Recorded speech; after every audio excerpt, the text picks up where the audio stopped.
guys, welcome to Mathemagic channel. Today we will solve the solution of exercise 1.3. So, shall we start guys? Okay. So, ये हम गए exercise 1.3 पे. Exercise 1.3 question number 1. Evaluate each of the following. First question is -30 divided by 10. -30 divide by 10 को आप fraction format में लिख सकते हैं. That is the P by Q form जो होती है हमारे पास.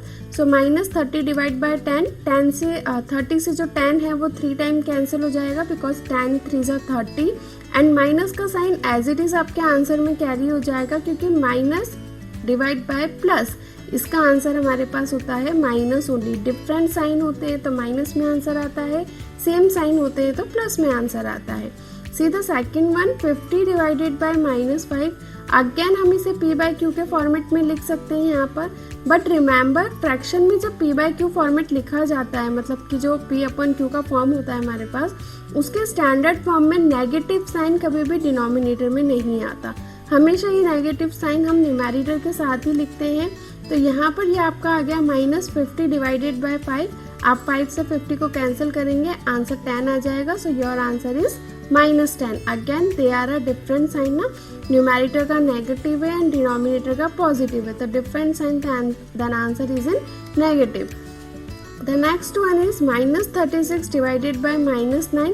तो यहाँ पे ये आपका माइनस जो है वो माइनस से कैंसिल हो गया. आप इसे ऐसे भी समझ सकते हैं और चाहे तो आप ट्रिक यूज कर सकते हैं कि अगर सेम साइन है तो आंसर पॉजिटिव में आता है. एंड 36 जो है वो 9 से कैंसिल हो गया 4 टाइम्स. तो 9 4 36 आपका आंसर आ गया 4. Okay guys, now see the next one -49 divided by -49. इसे तो करने की जरूरत ही नहीं है, directly you can give the answer. -49 जो है वो होल टाइम -49 से कैंसिल हो जाता है. So the answer is 1. Now see the next 0 divided by -12. Guys multiplication में हमने पढ़ा था कि अगर हम किसी नंबर को 0 से मल्टीप्लाई करते हैं तो आंसर जो है वो 0 ही आता है. सेम हमारे पास डिवीजन में भी होता है. बट याद रखिएगा कि अगर आप 0 को किसी नंबर से डिवाइड कर रहे हैं तो आपका आंसर 0 आएगा. लेकिन अगर किसी नंबर को 0 से डिवाइड कर रहे हैं देन आंसर 0 नहीं आएगा, वो नॉट डिफाइन होता है गाइज. तो यहाँ पर 0 डिवाइडेड बाय -12 है, that's why our answer is 0. अगर डिनोमिनेटर में 0 होता तो ये नॉट डिफाइन हो जाता. 13 डिवाइडेड बाय -2 + 1. अब यहाँ पर अभी तक आप जो क्वेश्चन कर रहे थे उसमें आपके पास सिंगल टर्म था न्यूमेरेटर और डिनोमिनेटर में, तो हम उसे easily p by Q format में लिख के सॉल्व कर रहे थे. बट यहाँ पर अभी आपके पास डिनोमिनेटर में -2 + 1 है तो पहले हमें ये ब्रैकेट यहाँ पर सॉल्व करना होगा. -2 + 1 बिकम्स -1 एंड 13 डिवाइडेड बाय -1. अभी मैंने आपको बताया कि हम स्टैंडर्ड फॉर्म में डिनोमिनेटर नेगेटिव नहीं लिख सकते तो हम इस साइन को ऊपर ले जाएंगे और हमारा आंसर आ जाएगा -13 बिकॉज डिवाइड बाय 1 का कोई वैल्यू नहीं होता है, 1 को हम ऐसे लिखते नहीं है. So the answer is -13. यहाँ पर नेगेटिव साइन रहेगा है गाइज, आप प्लीज इसे मेंशन कर लीजिए. यहाँ पर -13 आएगा. Okay, now see the next -31 divided by -30 + -1. -31 again हम इसे p बाई क्यू की फॉर्मेट में लिखेंगे बट पहले हमें q जो है हमारा डिनोमिनेटर उसे सॉल्व करना होगा क्योंकि वहाँ पर एक से ज़्यादा टर्म्स है.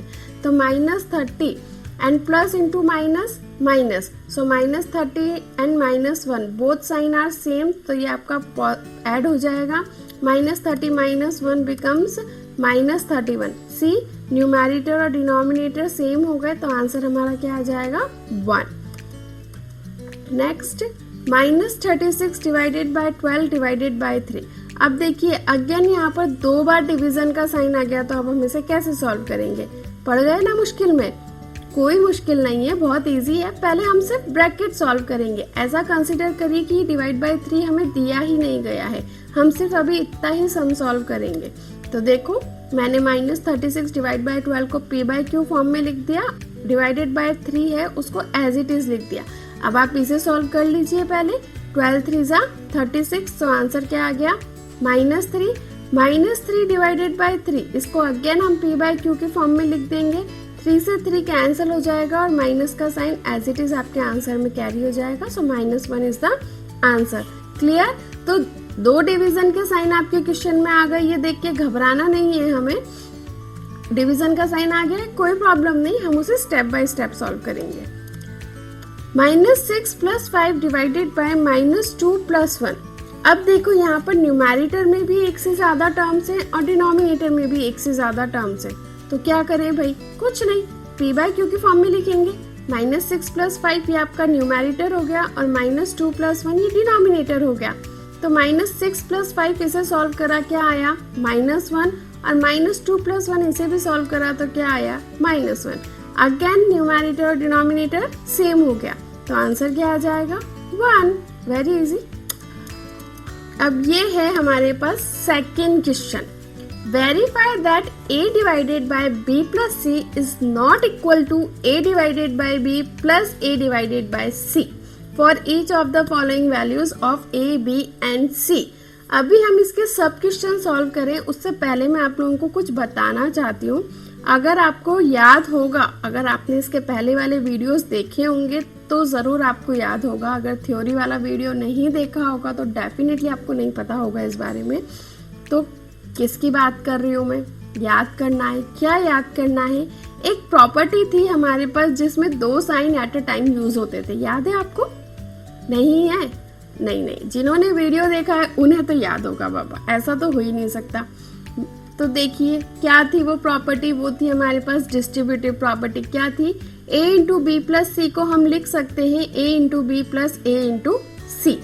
लेकिन क्या यही प्रॉपर्टी हम सेम डिवीजन साइन के साथ लिख सकते हैं? बिल्कुल नहीं। अगर ये प्रॉपर्टी डिवीजन साइन के साथ आती है तो आपका LHS is not equal to RHS होता है, ये हमेशा याद रखिएगा। ये जो आपकी डिस्ट्रीब्यूटिव प्रॉपर्टी है ये मल्टीप्लिकेशन के साथ वर्क करती है, लेकिन डिवीजन साइन के साथ ये वर्क नहीं करती है, क्योंकि आपका LHS और RHS जो है वो अलग अलग आते हैं। इस प्रॉपर्टी को हम यहाँ पर प्रूफ भी करके देखेंगे कि क्या सच में ऐसा होता है। चलो अब इसका पहला क्वेश्चन देख लेते हैं। a = 12, b = -4, c = 2। हमारी प्रॉपर्टी है a divided by b + c, ये उसका LHS पार्ट है। तो यहाँ पर मैं a, b, c का वैल्यू पुट कर देती हूँ। 12 divided by -4 + 2। Always remember the BODMAS rule, don't forget to apply the BODMAS rule in this type of questions. BODMAS rule आपका हम उसे बोलते हैं ना, ये हमारा बेस है, ये हमारी शुरुआत है। तो BODMAS रूल आपका वही है। अगर आप BODMAS रूल अप्लाई नहीं करेंगे आपके क्वेश्चंस वहीं गलत हो जाएंगे, ठीक है। तो BODMAS रूल क्या बोलता है कि सबसे पहले जो ब्रैकेट के अंदर लिखा होता है ना बाबा, पहले उसे सॉल्व करना होता है। स्पेशल अटेंशन चाहिए उसे। मैं ब्रैकेट में हूँ तो मुझे कुछ तो स्पेशल मिलना चाहिए ना, तो पहले हम ब्रैकेट का पार्ट सॉल्व करेंगे और फिर बाहर का सॉल्व करेंगे। तो अगर आपने -4 + 2 को सॉल्व किया तो क्या आया -2, क्योंकि डिफरेंट साइन है, सब्ट्रैक्शन होगा, सो -2। अब ये हो गया हमारे पास डिवीजन में, तो हम इसे लिख देंगे p/q की फॉर्म में। p/q की फॉर्म में लिखा तो हमारा डिनोमिनेटर क्या हो गया, नेगेटिव। बट डिनोमिनेटर तो नेगेटिव आता ही नहीं है, तो हमें इसे क्या करना पड़ेगा, ऊपर लेके जाना पड़ेगा। और 2 की टेबल से जब आप 12 कैंसिल करोगे तो आंसर कितना आ जाएगा 6। तो ये आपका आंसर आ गया -6। Clear. Now see the next RHS part, a divided by b + a divided by c। Values put कर दो। 12 डिवाइडेड बाय -4 + 12 डिवाइडेड बाय 2। 12 को 4 से डिवाइड करेंगे तो कितना आ जाएगा, ये नेगेटिव साइन आपका न्यूमैरेटर में चला जाएगा एंड 4 3 = 12।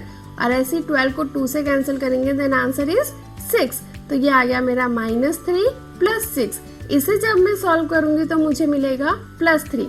देखो यहाँ पर आपका LHS कितना है -6, यहाँ पे आपका RHS कितना है 3। तो यही हम बोल रहे थे कि LHS जो है वो RHS के इक्वल नहीं होता। इसका मतलब जो आपकी डिस्ट्रीब्यूटिव प्रॉपर्टी होती है वो डिवीजन साइन के साथ सेटिस्फाई नहीं होती।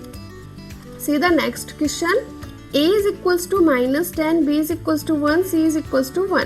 पहले मैं LHS में वैल्यूज पुट कर देती हूँ।